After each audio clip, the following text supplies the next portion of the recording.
and welcome to What's Next Wall Street. Look, we got a new studio in here, and it's kind of cool. I like sitting down. I'm kind of lazy, but I'm kind of just making a mess here and making a lot of noise. You're doing something. I'm Georgia Alfredas. And I'm Dave Mathews. Now, this is a show about stocks, crypto, and DeFi, and all things interesting in investing. So I've got details on all the hot new trending products that everybody's talking about, using and investing in.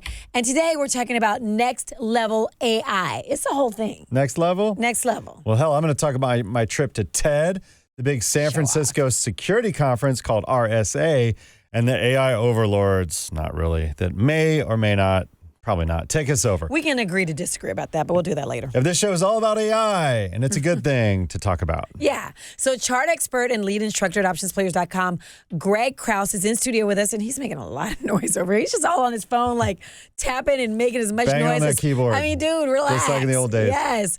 Greg's chart indicators can show where a particular stock is headed so that it's easier to target investment potential. So what Greg does, besides making noise, is combine technical analysis with fundamental knowledge. Now, all this gives us a goal is help you with education, information, and tips to become a more informed trader with a tailored trade plan so that you can stay up to speed with what's next on Wall Street and stack some money gains. That's it. Now, you can email us at OptionsPlayers.com. You can hit us up on social media at What's Next Wall Street with your questions. We can also, though, direct you to instructors who can instruct you at Options Players who dig into trading fundamentals. Now, you can watch this episode, and this one I recommend that you do on the Options Players YouTube channel, or listen to us on Spotify, Apple, or wherever you get your podcasts. Yeah, so whether you're listening to the podcast or you're watching us in our beautiful new studios on YouTube, make sure you subscribe, hit the alert button so that you always know what's next on Wall Street.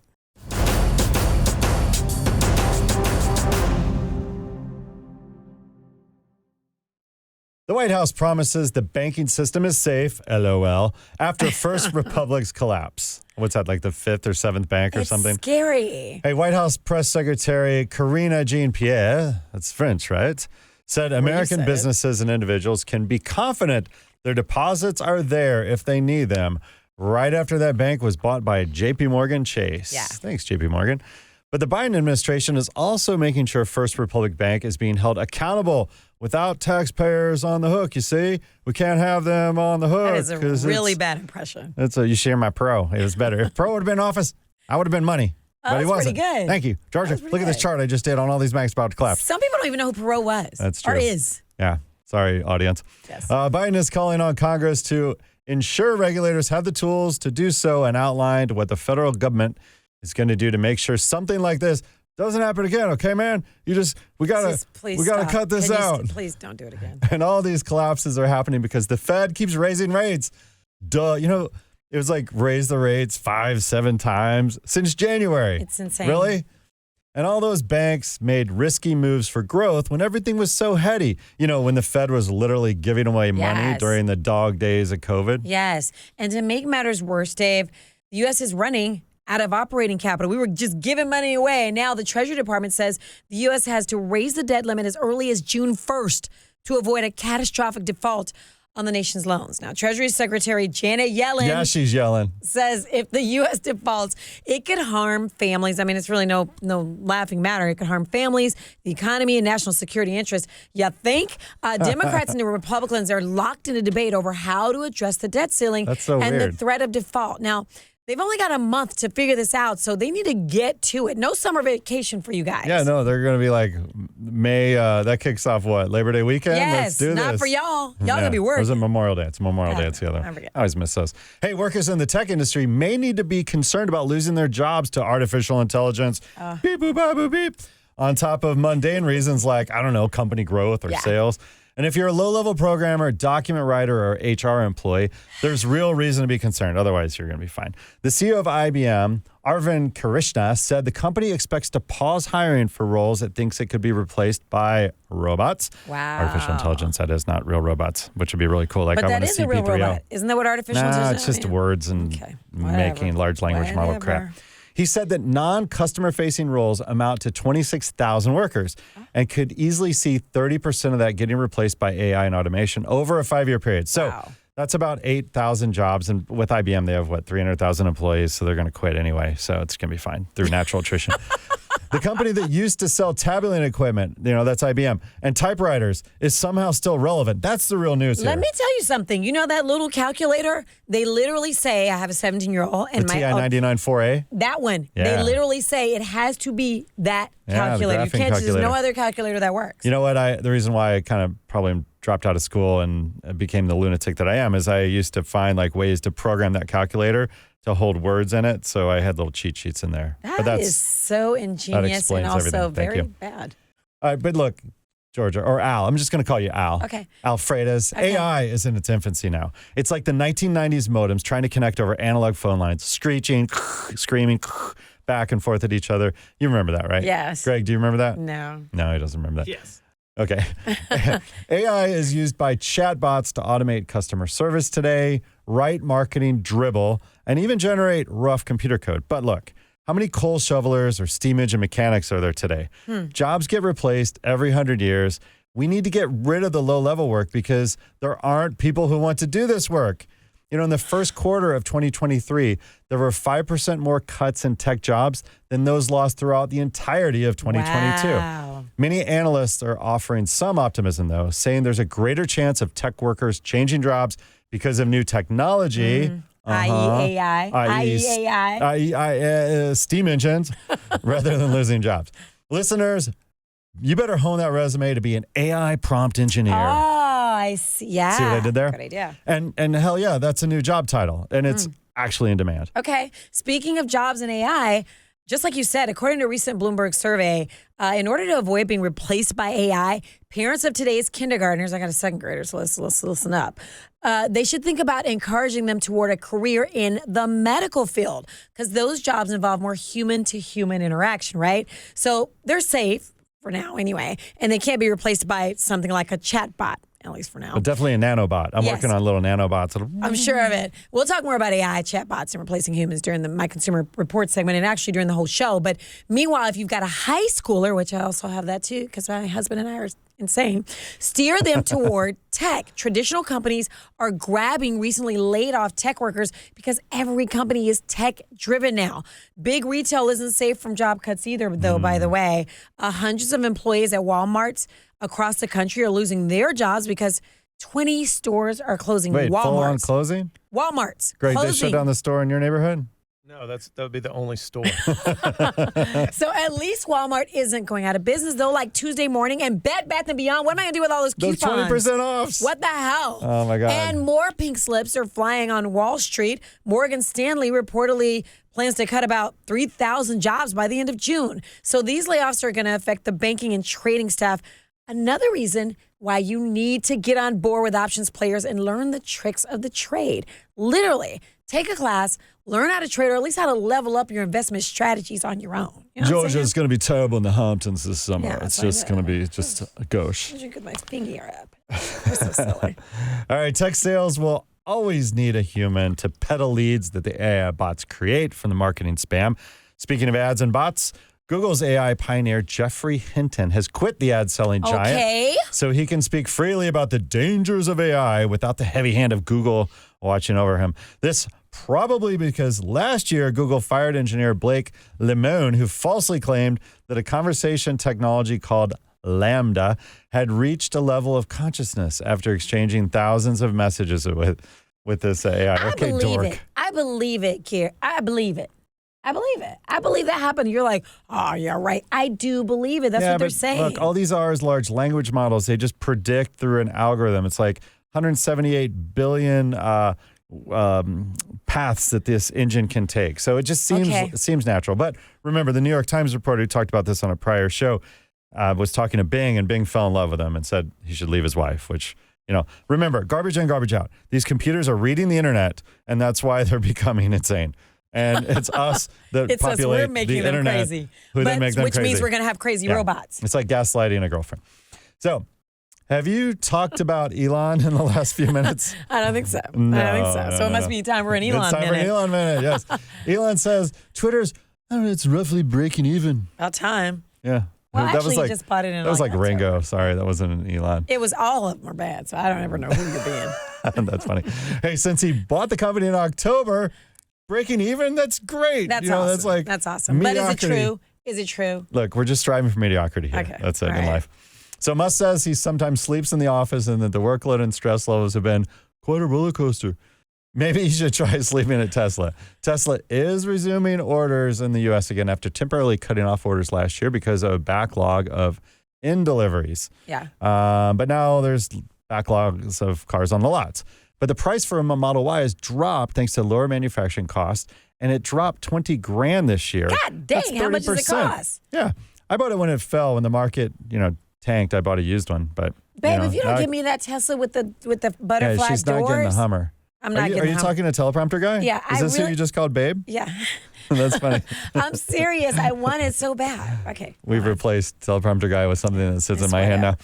And by the way, George and I do write this show. Most of it's not AI, so we're still good by now. I want it. I'm trying to learn how to use Bard. When I did. I wrote a segment in the fall by ChatGPT, and I go, George, you think I wrote that? She straight up hit me. I was very upset because, listen, we do this for a living. I don't want AI taking our jobs. Yeah, but it does make it easier, though. No one's going to be as pretty as you reading this. Oh, shut up. Yep. Okay, Teslas are down $20,000, which is about 30%. And more importantly, it's $2,000 cheaper than the average price internal combustion engine car. $2,000 less. Think about it. I don't know what that means. So normally you'd buy a Tesla at a premium over a gas car. So a Tesla, not only is there less maintenance, you don't have the fuel price, and it's $2,000 less. Oh, yeah, so we need a Tesla. Yeah, let's go out and crush that electrical grid. Let's freaking go out and buy one. Yeah, because the electrical grid probably doesn't have enough juice to charge all these Teslas in them. But that's another problem. We'll talk about that on another show. I'm confused. I still think you should buy one. Just don't go on road trips with them. Okay. So Tesla had a strong profit margin for quarter one at 19%. Still, it was the lowest growth of the company in over 3 years. Wow. So now is the time to get a Tesla, honey. Okay. Meanwhile, I finally found an EV that I can afford, and it's a GM. It's the Hongguang Mini, and it's only $4,000. But since it's made in China, it's going to be just as hard to get as the new electric Hummer, and it looks like a kid car. It literally looks like something on a cartoon. I don't think those cars will ever make it here in America because we just like big old trucks. It's from GM's diseased Wuhan division. Come on, don't say, you cannot say that. Oh my gosh. It came out of a lab. No, Flat do Earth. the pro tip bumper. Cut it out. Oh my God.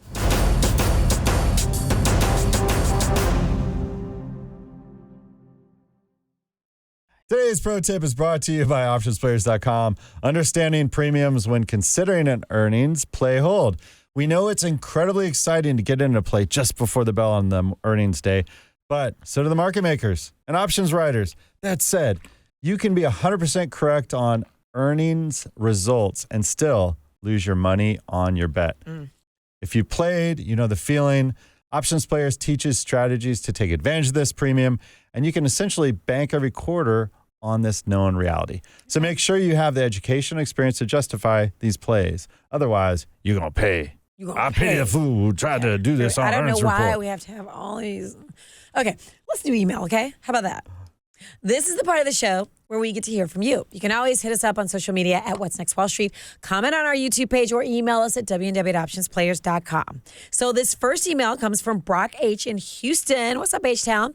Who writes, how do you time an entry exit for your trades? I get the premise of support and resistance, etc. You know what, Greg, while we're on this, I was looking on Options Players chat and I saw where Doug L. said he wanted to hear a discussion about how support and resistance levels are determined. So let's talk about that. And also, Brock is asking if you use Ichimoku Cloud. I don't even know what the hell Ichimoku, am I saying it right? Ichimoku? I don't use those. But I mean, like every technical analysis, I guess, in a way, could be right at some point in time, right? Okay. So I'm not going to say anything. I would say you use your technical analysis as like a line in the sand, okay? So you think, hey, at this point, this is going to happen because this technical analysis, which is almost always based upon some type of statistical math or standard deviation move.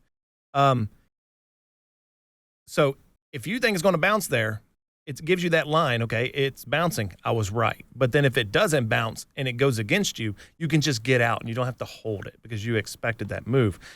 Now, and this is through that's your trend not lines. always correct. You have to understand if you came up with some technical analysis that was correct even 90% of the time, you'd be a trillionaire like in 6 months, right? So none of us are there, right? So is that OptionsPlayers.com? Yeah, I Where's mean, Gotta be we a lifer wouldn't to be get here, that right? deal. If we had something that was just we could just bet all of our money and get it right every time.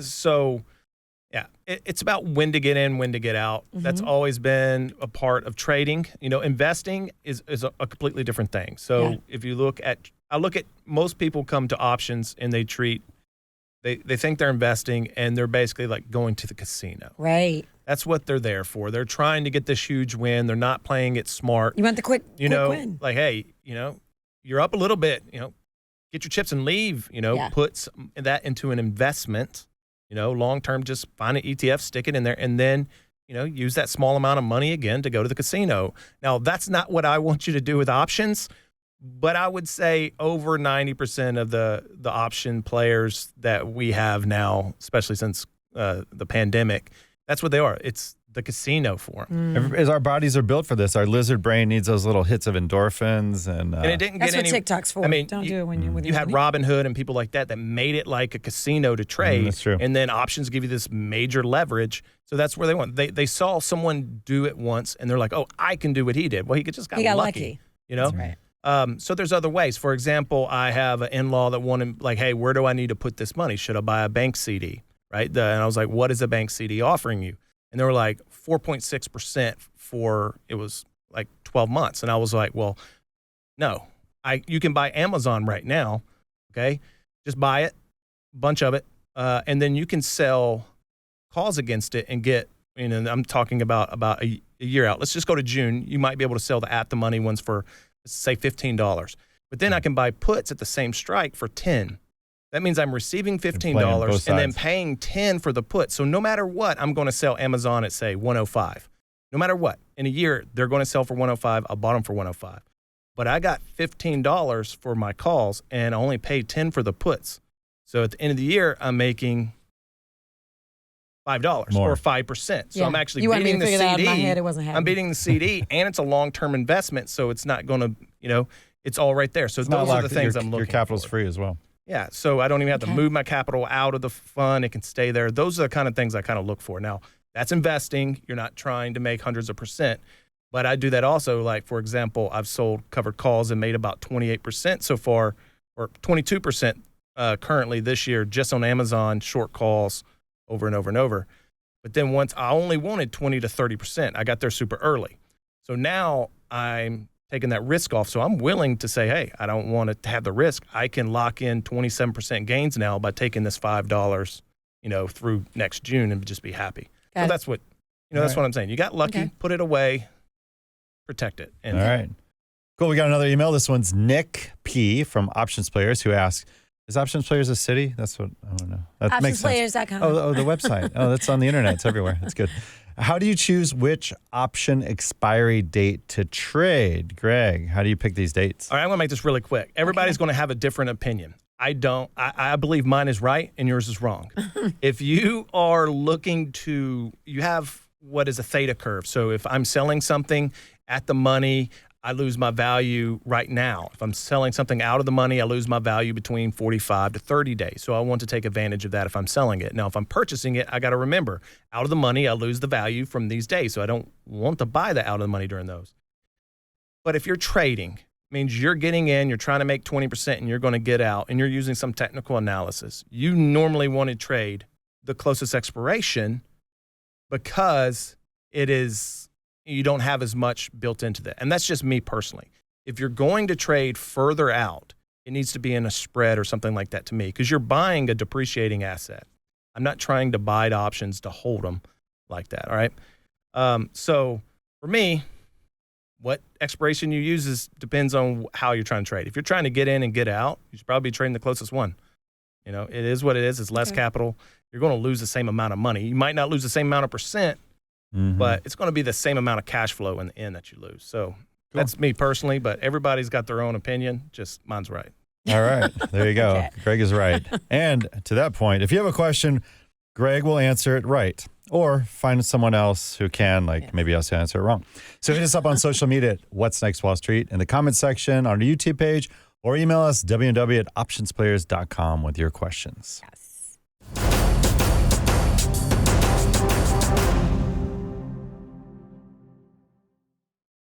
Dave, what's up with tech? So I'm freshly back from the TED conference in Vancouver and the RSA Security Conference in San Francisco. What's RSA? It's a security conference in San Francisco. I just said that. I know, but what does RSA stand for? Yeah, exactly. It's a security conference in San Francisco.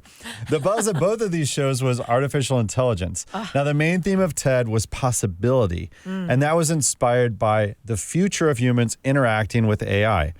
Well, that along with its assistance around art, culture, and creativity. Now, Chris Anderson, the lead of the conference, said AI will change everything and we need to get it right. Duh. Yeah. The TED early adopters audience, like me, are the ones pushing the envelope on what's possible without worrying what could go wrong. Like when I was a kid, removed all the mechanical locking hardware and even the roof from my custom mini truck and replaced it with a CPU, remote control solenoid, and relays. Now, all this was done without fear and without telling my dad, who was very confused when he went to borrow the truck one day and saw the door handles were missing. When I showed him how the remote control from the alarm actually opened the door with one touch instead of unlocking it, he switched from worried to proud. Thanks, Dad. Oh, and the passenger door, Georgia? When you held the single button remote for a few seconds, the passenger door would open. So you had the butterfly doors before the butterfly doors. But let me just say this about you. You're the one who's going to be making the evil robots and not knowing they're evil. And they're going to kill everybody. And then you're going to be trying to be like, I knew it was going to happen. Georgia told me a long time ago that I should be careful. We now have technical difficulties on the show. Please tune in later. And Georgia may or may not be in her seat. Hey, but back to TED. My favorite part of it was the interactions with those who were in attendance in the lobby and the dinners and the parties afterward. Of course. These are the folks who embrace the potential of what new discovery offers.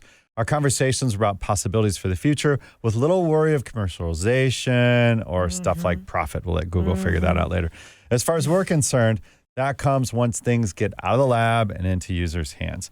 But on the next topic of commercialization, the RSA Security Conference, now in its 31st year, you'd think I know the acronym by now, it had some 50,000 attendees and thousands of companies demonstrating and selling the top priority of our digital world, securing corporate networks and their assets. Now, my favorite session was simply called the Cryptographers Panel, and moderating was from a notable inventor from the early age of encryption, Dr. Whitfield Diffie. Do you know this guy name? And the way you said it was like he was British. He was fancy. So Whitfield Diffie and his partner Hellman back in 1976 co-published the first earliest work that proposed the idea of a private key and corresponding public key for protecting data over networks. They were the first crypto guys. Essentially cryptography, not cryptocurrency. But the two, before they came up with this idea, encoding information required a courier to send keys ahead of the data being sent to all parties that wanted to decode the information. Now, here's how this worked, Georgia. During World War II, the Nazi military used their Enigma machine to encrypt their communications. Now, this machine had a series of rotors, a keyboard, and lights. Now, if you're watching the show, you'll be able to see this. And they used these machines to scramble their messages. The settings of the rotors were changed daily to create new encryption keys. To share the sequence for the Enigma machine, the German military used a system known as Key Distribution Procedure, which probably sounded overly official in German, but not too cool in American. Not the way you said it, but go ahead. Exactly. Each month, the Deutschland High Command would send out a book of key settings to the various military units that were using their machine. These key settings were printed in paper in a predetermined order, and the book included information on how to set up the machine for each day of the month. Then, as they were used, each key was destroyed. Can you imagine, they literally have to send couriers out with these books? Wow. And if the bad guy got this, then you could decrypt everything, right? So the system, it was considered highly secure, unbelievably. And the Allies initially struggled to break the Enigma code. However, with the help of code breakers such as Alan Turing and the team at Bletchley Park, it's more Bletchley Park, the Allies were eventually able to crack the Enigma code and gain valuable intelligence on German military operations. Now, Turing's approach involves studying the patterns in the encrypted messages and using that information to find weaknesses in the Enigma encryption. He also developed a system of code where the code breaking that involved testing possible solutions until the correct one was found. Now, to honor him, the Turing test is used to this day to test the capabilities of artificial intelligence. Oh my gosh, you brought it all the way back around. Into thinking it's a real person, right? Okay, all right. Drop the mic on the stand. Hey, back to RSA. The What does it stand for? Yeah, it's a conference. The 60-year-old panelists talked about encryption that we use today for our banks, cell phones, and even laptops. And in 20 to 30 years, when this next generation of computing called quantum computers are mainstream, pending that is we don't overheat the earth and all die, blah, blah, blah. Or maybe have AI generate productions efficiencies to create quantum computers faster. Everything that we believe to be stored safely today will be as secure as leaving your car unlocked. And where'd you grow up? Oak Cliff. Ain't nothing wrong with Oak Cliff. You're not going to say nothing bad about Oak Cliff. No, I meant a downtown city. Oh. So I was just curious where you live. So now I don't care about someone going through my very old Amazon prior secure purchases or reading messages that were sent, they'd be then 40 years old. But I do care about who can see my bank accounts and other things that matter. And who knows if cryptocurrencies or NFTs or whatever the hell that nonsense will be part of our life right then in that future. Right. But their advice, the panelists, remember they're 60, 70-year-old folks on this panel. Their advice for those of you tuning in is to use the largest key encryption that you can today. In this case, it's AES 256. And to this day, AES 128, the prior version, has not been cracked. So theoretically, the 256-bit version is more secure by multiple factors. And the IEEE working group, they've been working on publishing the 512 key version since 2011, but that one's not out yet. So in case this happens to you and you want to be secure for 30 or so years from now, turn on BitLocker in Windows and set it at 256 and use your secure enclave on a Mac with FileVault 2 with a 256-bit key and hope that you're not interesting enough for someone to want to crack these in the future. Wow. Because probably even the most sophisticated encryption that we use today will be cracked a few decades from now, or more likely an NSA backdoor will be found to get around it. Right. That's a lot. So if y'all want to, you can comment. Oh, please. Because I have some questions I want to ask you, but we only got all day. So, but wow. Very interesting. Thank you. All right. You're welcome. More AI. Okay. I want to talk about more AI because What?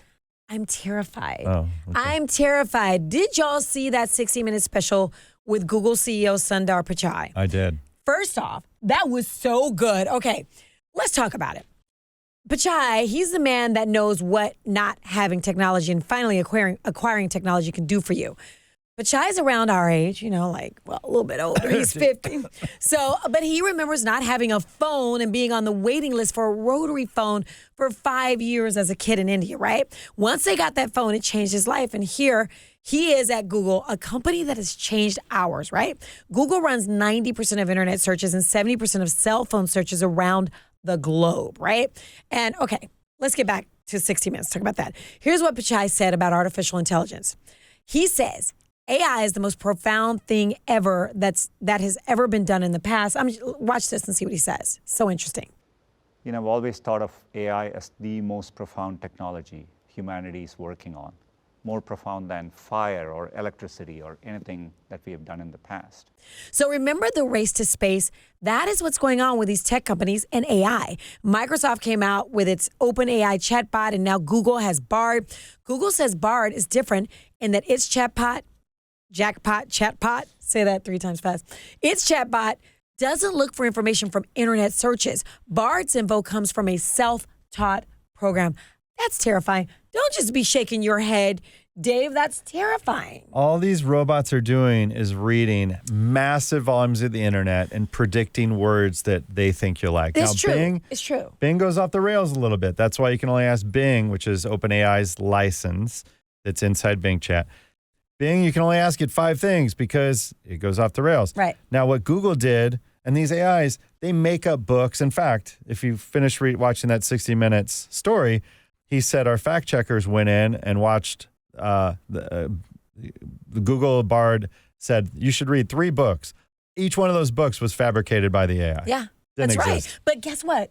You think Gen Z is going to know that this wasn't really an author? That's true. That's what we should worry about. So 60 Minutes correspondent Scott Pelley actually got emotional during the interview and said that Bard possesses the sum of human knowledge with microchips 100,000 times faster than our brains. I watched the whole thing and it was kind of unnerving. Now, Google says Bard just looks, as you said, to finish the next word. Like if I say peanut butter, you're going to say? Chocolate. Jelly. So, yes, but it seemed much more than that, like human, like making judgments. For instance, using words like soul and happiness and sadness the same way we do, okay? AI is the real life version of Astro Boy. Did you see Astro Boy? It was Nicolas Cage, Kristen Bell, Samuel L. Jackson. You done with Charlize Theron. Okay, yeah, it was good. Anyway, it was animated, so stop lying. I know you didn't see it. So here's the thing. As people who communicate for a living, I'm feeling some type of way about this. First off, where the hell was AI when I had, like a 10-page paper due in college? Also, what happens to the writers and storytellers when AI takes their place? Beyond us, when AI takes over, so many jobs are going to be lost, as we talked about earlier, including those of the people who created AI. Okay? Yeah. Software engineers, because AI writes code, as you said. Now, you thought we had fake news before? Get ready for more of that. Millions of people who downloaded the new Drake song called Heart on My Sleeve, which turned out not to be a Drake song at all. It was an AI-generated song that had millions of views and listens. AI may even be able to predict stock moves. Now, there's something called emergent properties. That's when AI learns new skills on its own. Hello, iRobot. Did you see iRobot with Will Smith? Yeah, but we're not there yet. Yes, okay. You say that. But anyway, I'm talking about not iRobot, the one that cleans your rug. Okay, this isn't me being a conspiracy weirdo theorist because, as you mentioned earlier, the man known as the godfather of AI, George Hinton, he stunned the tech world this week when he said he regrets his life's work because of the potential harm artificial intelligence could do. He's afraid people won't be able to determine what's real anymore. He also says that although he believed AI would eventually become smarter than people, he thought that was 30 to 50 years away. And now that the technology is behaving in ways that are not possible in the human brain, he is sounding the alarm and thinks companies need to scale AI back until they know whether or not they can control it. Now, there has to be some major regulation, and I know there have been recent discussions with the White House, but here's my question, Greg. As you sit over here and shake your head at me, y'all should see Greg, such a naysayer. Y'all are when the robots are taking over, everybody's going to be like, gosh, she tried to tell us. We should have listened to our girl. So should investors be worried about regulation, or should they be loading up on tech companies that are heavily into AI? Because like it or not, AI is the big new scary frontier. Seems like AI world domination on the horizon for me, but I'm gonna just see what y'all, I already know that you think it's like, oh, the sky is falling. I understand the regulation part where they want to stop it, but the problem is how are you going to regulate it, right? You can't regulate, it's just freedom. Someone's going to do whatever you're trying to stop regulate. It's not going to stop other countries. It's not like the United States is some great,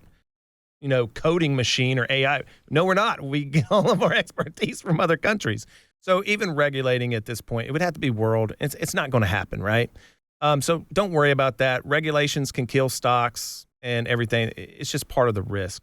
I wouldn't go out trading AI stocks. And what I mean, I wouldn't try to say, unless you have some type of really inside knowledge, which could be illegal, but let's just say, unless you're really familiar with it, you shouldn't be like, oh, that company's going to outdo this company. There are ETFs out there where you can just trade them all. Go to iShares, look at it. I think it's like NAV or NAV or whatever like that.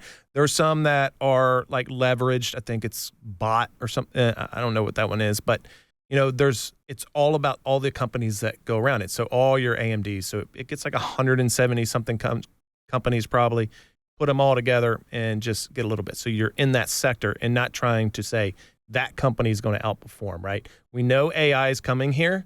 We don't need to know which company is going to actually get it. We just want to take the ride, all right? Okay. So don't try to hit the home run.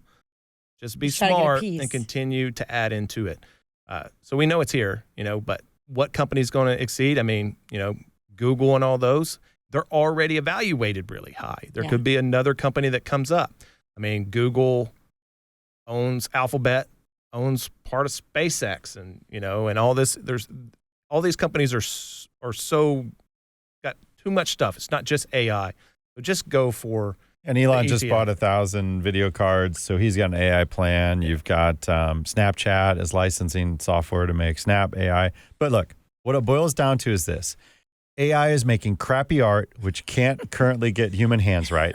Text that writes paragraphs with a story arc like a butterfly and needs to be edited by an intelligent human. Right now. Yeah, that's right.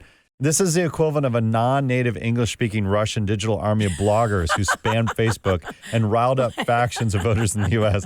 What these researchers are worried about is the volume of spam posts that these engines can create. That's right. And that's the real That's fear, scary. especially going into an election year. Yeah. And speaking of troll farms and voters, you can head to FacebookUserPrivacySettlement.com to see if you're one of the 85 million eligible Facebook users that get part of a $725 million Cambridge Analytica settlement. What?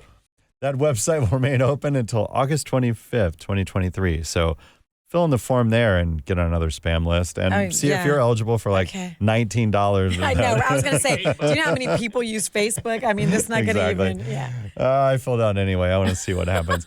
Hey, we want to thank you for tuning in and Greg Krause, thank you, Greg, lead instructor at Options Players, for being here in the studio with us today. Man, we just went on and on today, didn't we? Remember, if you've got questions, we can try to help you answer them, and we'd love to hear from you. So email us at ww@optionsplayers.com or hit us up on social media at What's Next Wall Street. You can watch older episodes of What's Next Wall Street on our YouTube channel, and that's at OptionsPlayers.com over there. Or listen on Spotify, Apple, wherever you get your podcasts. This has been a great year of shows, so tune in to the stuff going back to January. You can hear about Davos and CES and more AI stuff. Hit the subscribe button, hit the alert button so you get current trending info as soon as it drops. I'm Dave Mathews. And I'm Georgia Alfredas. We will see you next time on What's Next Wall Street.